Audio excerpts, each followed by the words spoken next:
हाय nine class, क्या हाल चाल है दोस्तों। तो आज हम लोग प्रश्नावली 7.2 से प्रश्न नंबर 1 को इस वीडियो में कंप्लीट करेंगे। प्रश्नावली 7.1 में बहुत ज़्यादा प्यार मिला, आप लोग का बहुत ज़्यादा सपोर्ट मिला, तो उसी प्रकार से प्रश्नावली 7.2 में भी सपोर्ट दिखाते रहना बढ़िया से। तो हमें यहाँ पर प्रश्न दिया हुआ है कि एक समद्विबाहु त्रिभुज ए बी सी में जिसमें ए बी है ए सी के बराबर। तो एक समद्विबाहु त्रिभुज बनाना है आपको। तो भाई एक त्रिभुज तो हमने बना रखा है। अब त्रिभुज में ये जो समद्विबाहु त्रिभुज की बात हो रही है तो उसमें क्या होता है कि आमने सामने की भुजा क्या होती है, एक दूसरे के बिल्कुल बराबर में होती है। तो ठीक है, तो पहले तो नाम रख लेते हैं इसका ए बी और सी। तो आगे क्या बोल रहा है कि ए बी जो है ए और बी किसके बराबर में, ए और सी के बराबर में। और एक चीज़ और बता दूं, इस प्रश्नावली का इकलौता ऐसा सवाल है जो कठिन है, बाकी सारे सवाल बड़े आसान से है ना। तो पहले थोड़ी बहुत जानकारी देते चलूँगा तो अच्छा रहता है। अब आगे क्या बोल रहा है कि भाई साहब बी जो कोण बी है और कोण सी के समद्विभाजक परस्पर बिंदु पर प्रतिच्छेद करते हैं। और परस्पर बिंदु जो आप एक सेंटर पॉइंट मान लेना है, इसको ओ मान लेते हैं हम लोग। एक परस्पर बिंदु पे क्या करते हैं, प्रतिच्छेद करते हैं, मतलब वहाँ पे जाके मिलते हैं, किस पे, ओ पे जाके। तो मिला देता हूँ एक पॉइंट और कोण बी को मिला दिया। इसी प्रकार कोण सी को भी मिला देता हूँ भाई, ये लो कोण सी भी मिला दिया। और बोल रहा है कि ए ओ को भी जोड़ दो। लो भाई वो कह रहा है तो मान लेते हैं, ए और ओ को भी जोड़ दे रहे हैं, ये लीजिए सब चीज़ कर दिए, काम खत्म। सवाल के हिसाब से जो जो सवाल ने बोला था हमने वो सारी जानकारी यहाँ पर दे दी है। अब आगे आपको सिद्ध क्या करना है कि भाई ओ बी जो है वो ओ और सी के बराबर है। क्या बोल रहा है कि जो ओ और बी है, देखो ओ और बी ओ और सी के क्या होना चाहिए, बराबर होना चाहिए। ये हमको सिद्ध करना है। चलो सिद्ध करते हैं, हल लिखते हैं और हल में डालते हैं नंबर 1। अरे यार, हल डालते हैं और नंबर 1 क्या सिद्ध करना है भाई, ओ बी जो है वो बराबर होना चाहिए ओ और सी के। अब आपको सिद्ध करने से पहले आपको जो थोड़ी बहुत चीज़ें ज्ञात होती है उसकी जानकारी देते हैं।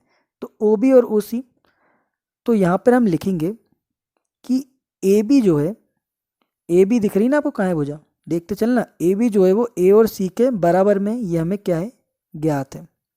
ठीक है ना, ये हमें क्या है, ज्ञात है, लिख दिए। इस हिसाब से और समद्विबाहु त्रिभुज में एक जानकारी और होती है कि जो इनकी भुजा होती है ना भाई साहब, जैसे मान लेते ए और जो बी भुजा है, इसके सामने जो कोण बनता है, कौन सा कोण बन रहा है, सी बन रहा है।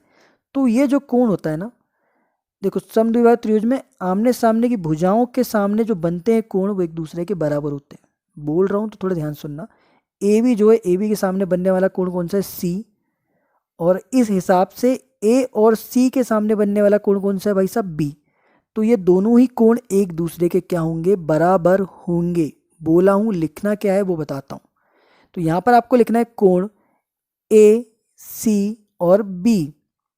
कहाँ बोला, ए सी और बी किसके बराबर होगा भाई साहब, ए बी और सी के बराबर होगा, ए बी और सी के। अब किस नियम से होगा वो नियम भी हम लिख देते हैं। यहाँ पे हम जानकारी देते हैं कि त्रिभुज में समान भुजाओं, देखो समान भुजा थी ना भाई, दोनों आमने सामने की भुजा एक दूसरे के बराबर है। तो समान भुजाओं के सम्मुख कोण या सामने वाले कोण, सम्मुख कोण, जो मैं लिख रहा हूँ ऐसे लिखते रहना ना भाई, बड़ी काम की चीज़ है ना। सम्मुख कोण क्या होते हैं, समान होते हैं। ठीक है, सम्मुख कोण क्या होते हैं, समान होते हैं। तो ये हमने यहाँ जानकारी दे दी है, कोई दिक्कत नहीं है। क्या बोला दोबारा से, भुजा बराबर होगी तो उसके आमने सामने के कोण भी एक दूसरे के बराबर होंगे। याद रखना, हमेशा काम आएगा। एक बार वीडियो देखो भाई, कोई भी डाउट ना बचे, हर एक चीज़ का डाउट यहीं क्लियर हो जाएगा। ठीक है, अब मैंने क्या लिखा ध्यान से, ए सी बी जो है और ए बी सी। अगर मैं बोलता हूँ कि ए बी और सी, और इस प्रकार से ए सी और बी, इन दोनों का अगर मैं आधा हिस्सा करता हूँ, जैसे मैंने इधर लिख के बताऊँगा, तो ए सी बी को अगर मैं आधा करता हूँ, इधर आधे का निशान लगाया मैंने, हाफ का निशान ना, कोण ए सी बी बराबर में होगा आधा हिस्सा किसका भाई साहब, ए बी सी का। अब बोले सर ये लिख क्या दियो, तो मैं बताता हूँ क्या लिखा हूँ भाई मैंने। तो यहाँ पर ये जो बी कोण है ना भाई साहब, बी कोण, और यहाँ पे जो सी कोण है, क्या बोल रहा हूँ, यहाँ पे जो बी कोण है और यहाँ पे जो सी कोण है ना, इसका आधा हिस्सा, ये वाला हिस्सा, ये वाले हिस्से की कहानी चल रही है। मतलब पूरा जो बड़ा वाला हिस्सा था ना बी कोण का, उसका आधा हिस्सा कर रहे हैं हम। यहाँ पे भी आधा हिस्सा कर दिए, तो हमने ये लिख दिए। अब ये लिखने के बाद अब इसका आधा हिस्सा ए सी बी का आधा हिस्सा तो ये होगा ना भाई, ओ बी और सी, ओ बी और सी, सॉरी ए सी बी का बताना है तो ओ सी और बी। थोड़ा सा कन्फ्यूजन है, ज़्यादा देर कन्फ्यूज नहीं होगा कर पाऊंगा, पर भाई थोड़ा ध्यान से देख लोगे ना सारी चीज़ समझ में आ जाएगी। कौन सा बोला मैंने, ए सी और बी का आधा हिस्सा होगा ओ सी और बी, मैंने उसके नीचे लिखा हूँ। इस हिसाब से ए बी सी जो है, ए बी और सी का आधा हिस्सा क्या होगा, ओ बी और क्या, सी। तो बस लिख दो कोण ओ बी और सी। तो भाई ये छोटा सा त्रिभुज जो है ना नीचे, छोटा सा त्रिभुज, अब इसकी कहानी आने लगी है कि ओ बी और सी त्रिभुज बन जाएगा इस हिसाब से। तो यहाँ लिख दीजिए आप त्रिभुज ओ बी सी में क्या होगा, ओ बी सी में क्या हो गया भाई, ये आमने सामने के जो कोण है ना ये एक दूसरे के क्या हो गए हैं, बराबर हो गए हैं। अब ये दोनों एक दूसरे के कोण क्या हो गए, बराबर हो गए। तो इनके कोण जब बराबर हो गए तो उनके सामने जो सम्मुख भुजाएं वो भी क्या हो जाएगी, एक दूसरे के बराबर हो जाएगी। अभी हम ये लोगों ने ऊपर क्या करके आए थे कि भुजा जब बराबर थी तो हमने कोण को बराबर कर दिए थे, पर यहाँ पर कोण ही बराबर है आमने सामने, तो उनकी भुजाएं भी क्या हो जाएगी, एक दूसरे के बराबर हो जाएगी। तो यहाँ लिख दीजिएगा ओ बी बराबर, देखो कौन कौन सी तो भुजा है, ओ बी और, इसको मिटाता हूँ ना भाई, ओ बी और ओ सी। तो ओ बी और ओ सी भुजा एक दूसरे के बराबर होगी। अब यहाँ पे लिख दीजिएगा त्रिभुज, त्रिभुज या ट्रायंगल, त्रिभुज में समान कोणों के सम्मुख, देखो कोण जो भी कोण बन रहे हैं उनके जो सम्मुख भुजाएं हैं, कोणों की सम्मुख, राइटिंग को देख लेना भाई, थोड़ा राइटिंग सही नहीं जाती मेरी, सम्मुख भुजाएं क्या होंगी, सम्मुख भुजाएं समान होती हैं। तो यहाँ पर ये सिद्ध हो जाता है। यही बस सिद्ध करना थोड़ा कठिन रहता है, बाकी कुछ ऐसा कठिन है नहीं। आपने क्या करें, सबसे पहले ए बी था और ए सी था, उसके सामने वाले कोणों के एक दूसरे के क्या करें, बराबर करें। फिर जो कोण बड़ा वाला कोण था, बड़ा वाला कोण को हमने छोटे छोटे कोणों में बांटे। तो भाई साहब ये ए बी सी का छोटा भाग हो जाएगा ओ बी सी। इस हिसाब से ए सी बी का आधा हिस्सा करे तो ओ सी बी बना। बस एक ट्रायंगल बना है, सामने के कोण अगर एक दूसरे के बराबर तो उसकी सम्मुख भुजाएं भी एक दूसरे के बराबर होगी। तो यहाँ पर ही आपने पहली चीज़ सिद्ध कर दी है, तो यहाँ पे सिद्ध कर दिए। दूसरा पॉइंट आपको क्या करना है, इसको मैं रफ कर दूं क्या, मेरे ख्याल से इतना समझ में आ चुका होगा, इसको मिटा देता हूँ ताकि अगला सवाल जो मैं समझाऊँ तो वो जल्दी से समझ में आ जाए। कोई ज़्यादा कठिन नहीं है वो तो, और वो सबसे आसान है। अगर आप लोग मेरे वीडियो को पहले से देख रहे हो और चैनल में ऑलरेडी जुड़े हुए हो तो अच्छी बात है, आपको चीज़ समझ में आ रही है। और अगर आप नहीं जुड़े हो तो डेफिनेटली चैनल को सब्सक्राइब करो, बहुत ज़्यादा काम आने वाला है, 9 भी 10 भी, अगले साल तो और ज़्यादा काम आएगा आपके। तो हमको क्या बोल रहा है क्वेश्चन कि जो ए ओ है वो कोण ए को समद्विभाजित करता है। तो जो ए ओ है, ए ओ जो रेखा है, देखो ये क्या कर रहा है, ए वाले पॉइंट को क्या कर रहा है, समद्विभाजित कर रहा है, मतलब दोनों तरफ बराबर भागों में बांट रहा है। तो वो तो दिख भी रहा है बांट रहा है, पर लिखना भी जरूरी है। तो इनको बांटने के लिए आप लोग क्या करेंगे, आपको दो त्रिभुज लेना पड़ेगा। कौन कौन से दो त्रिभुज लेना पड़ेगा भाई, जिसमें ये उभयनिष्ठ हो।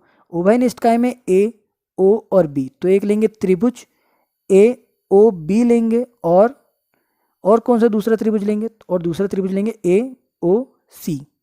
और ए ओ सी, त्रिभुज ए ओ सी की तुलना करेंगे, और तुलना करके दोनों को क्या बना देंगे भाई, सर्गोवासम बना देंगे, एक दूसरे के सर्वांग सम बना देंगे, ताकि एक दूसरे के जो भी चीज़ें बराबर करनी है सारी चीज़ें बराबर कर देंगे। अब इन त्रिभुजों में आप सबसे पहले तो जो चीज़ से शुरू करे थे वही चीज़ पे देखते हैं। ए ओ जो है दोनों ही त्रिभुज में क्या है भाई साहब, दोनों ही त्रिभुज में उभयनिष्ठ है, तो वो लिख देते हैं। जो सबसे आसान चीज़ होती है भाई सबसे पहले तो वही लिखना चाहिए, क्योंकि बात की कठिन वाली चीज़ें तो हम करते ही रहेंगे। ए ओ उभयनिष्ठ था। अभी हमने सबसे पहले ए बी जो भुजा है वो ए और सी के बराबर, चलो ये भी लिख देते हैं। ए बी जो भुजा है वो ए सी के क्या बराबर है, ये हमको ज्ञात है, ज्ञात है, चलो ज्ञात है लिख दिए। और क्या बराबर है भाई, हमने ये भी सिद्ध कर रखे ओ बी और ओ सी भी एक दूसरे के बराबर है। ओ बी और ओ सी भी एक दूसरे के बराबर है, हमने ऊपर सिद्ध किए, ऊपर दिख नहीं रहा सिद्ध कहाँ किए, पर इससे पहले जो सिद्ध किया था वो ऊपर ही है, ऊपर सिद्ध है। तो इस त्रिभुज में सर्गवासम बताने के लिए क्या है भाई, तीनों ही जो भुजाएं वो एक दूसरे के क्या है, बराबर है। अब भुजा बराबर है तो हम भुजा को क्या बोलते हैं, साइड बोलते हैं, और तीनों ही साइड एक दूसरे के बराबर है। तो ए ओ बी, त्रिभुज ए ओ बी सर्गवासम होंगी त्रिभुज ए ओ सी के एस एस नियम से। ठीक है, अब आगे बोले सर ये तो जो करना था वो तो सिद्ध कर ही नहीं। अरे भाई मैंने सिद्ध कर दिया हूँ। अब क्या हो गया, जब दोनों ही त्रिभुज एक दूसरे के क्या हो चुके, सरगाम सम हो गए, मतलब एक दूसरे के क्या हो गए, बराबर हो चुके दोनों ही त्रिभुज। तो दोनों त्रिभुज जब बराबर हो गए तो भाई साहब इस तरफ का जो कोण है वो उस तरफ के कोण के बराबर भी हो जाएगा। सीपीसीटी का नियम लगा सकते हो आप लोग। और सीपीसीटी बताने की जरूरत ही क्या है भाई, यहाँ आप लिख दीजिए एक छोटा सा सेंटेंस, अर्थात